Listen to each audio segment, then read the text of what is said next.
Did you hear? Apparently, Chicago and Illinois in general is suffering from the same thing that Californians, particularly myself, have been criticizing, which is that my governor, Gavin Newsom, has been existing, saying all the perfect things, right? All the things he should say, against ICE.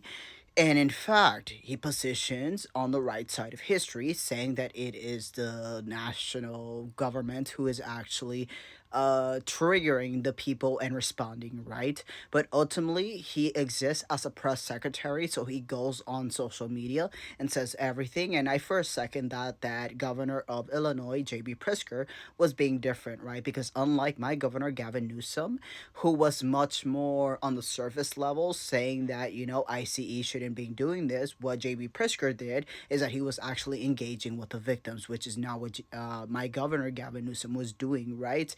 In this recognition, I assumed that it would probably be a better learning experience from California and Illinois, and apparently it's not, because in Los Angeles they have the LAPD beating up on protesters and protecting ICE, right?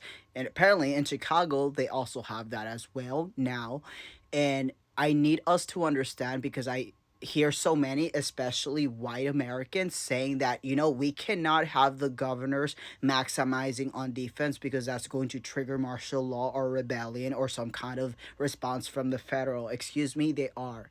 They are. But because they're touching brown and black people, right? That's why you don't care. And you have to care, because what was that poem, right? First they came for what, right? In this recognition, you have to understand that, especially depending on the state, I would say in California and Illinois, it has already been the red line, right? Which means that our governors shouldn't be respecting a federal law that is authoritarian and that is actually encroaching on state rights and also constitutional protections. Because apart from the federal constitution, we have a state constitution. Well, I'm not sure about Illinois. California has a provision that says that our state constitution and our rights end there is not dependent on the federal constitution. So why is it that our governors continue to pretend like lawsuits and continue to pretend like shaming, continue to pretend like some sort of reasoning is going to help us fix this? It's not. And we have to recognize that, well, we can say that there is no willingness on the state level in order to maximize on defense, right? When it comes to the mask ban in California, how is he going to enforce that, right? He has to utilize his lawful authority as a commander in chief in order to assemble a sort of task force that is capable of doing that, right? Will he want to do that? They're going to force consequences, right? But ultimately, we have to accept those consequences. We have to do things like ending federal funding to the federal government, right? These are the things that will force the federal government to restore itself. But in us failing, because we think that in putting ourselves in that maximum level, that it's going to result in harm that isn't actually already happening, is the offensive part, because that means that you're willing to sacrifice people like Poland was, right? The Polish government handed over 3.3 million Jews because of their version of, we don't want to trigger martial law, right?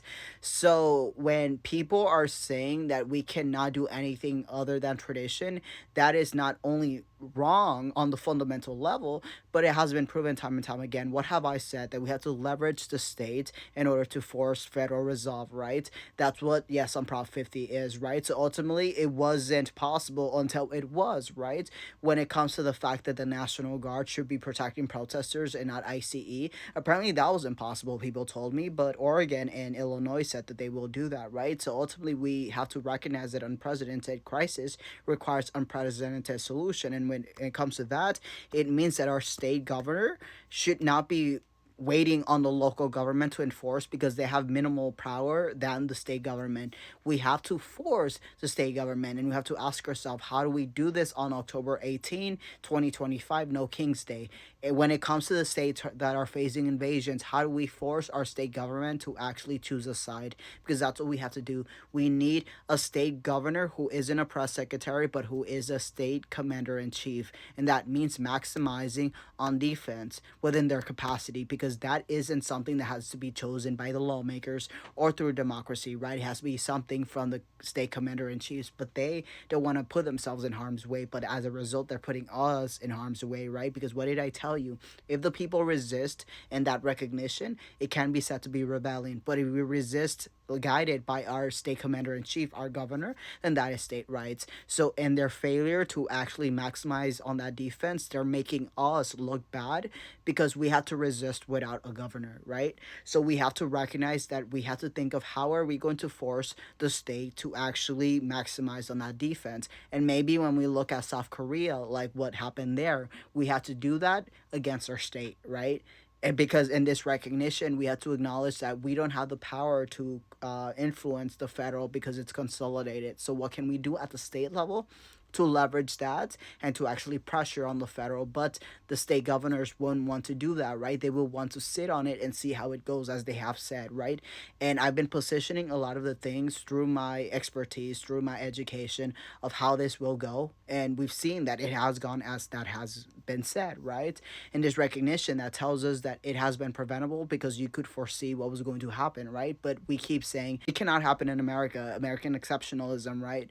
But ultimately, we have to recognize that we have to stop having blind faith that the system will work, and we have to recognize what systems can we use in order to maximize on defense. The fact is that we have the three branches, right? On the federal level, we have the Congress, we have executive, we have judiciary. Two of those are consolidated. The judiciary, the lower courts are hit or miss, but on the highest level, that is consolidated. So what do we have then? We have federalism, right? We have the federal and then we have the state. If the federal can no longer be trusted in, then we have the state. Well, below the state, that is the people. But when the people, that comes much more closer to maybe a rebellion. So we have to pressure the state. And I acknowledge that you may think that's impossible, but this is also impossible, which has happened, right? Which is the constitutional crisis, right? When you think of legalities, think of the reality that the Constitution is what it is derived from. So if the Constitution is a crisis, then is the law actually binding, right? It depends because then we have authoritarian law. But if a blue state governor says, well, unlike the federal, we're going to obey the law, even if that's authoritarian law, what's happening is that when they go low, we go high. That's what's happening, right? And we need to go low. So we have to act like red states. Red states act first and litigate later. Yes, on Prop 50 was act first and litigate later. That's what we have to do. And if anything, in order to enforce those state laws, those state decisions, we have to utilize that to a assembly of a task force, right? But that has to be under the governor. So we have to pressure them, and we have to ask ourselves, what can we do in order to pressure them, whether in the close future or on the No King's Day, right? Is that something that we have to do? Because we need demands for No King's Day. We cannot just show up when it comes to the states that are being invaded. What are our demands, right? And ultimately, what are we asking from our state? And that it should be things like ending federal funding, because ultimately they're retaliating against us, removing our funds, removing our services, when in fact the fourth largest economy gives the most money, right? So we're funding our own repression, our own oppression, right? So now recognition, we have to understand that we have to force the willingness in government because there is none. So instead of being pessimistic, ask yourself, what can we do to force it?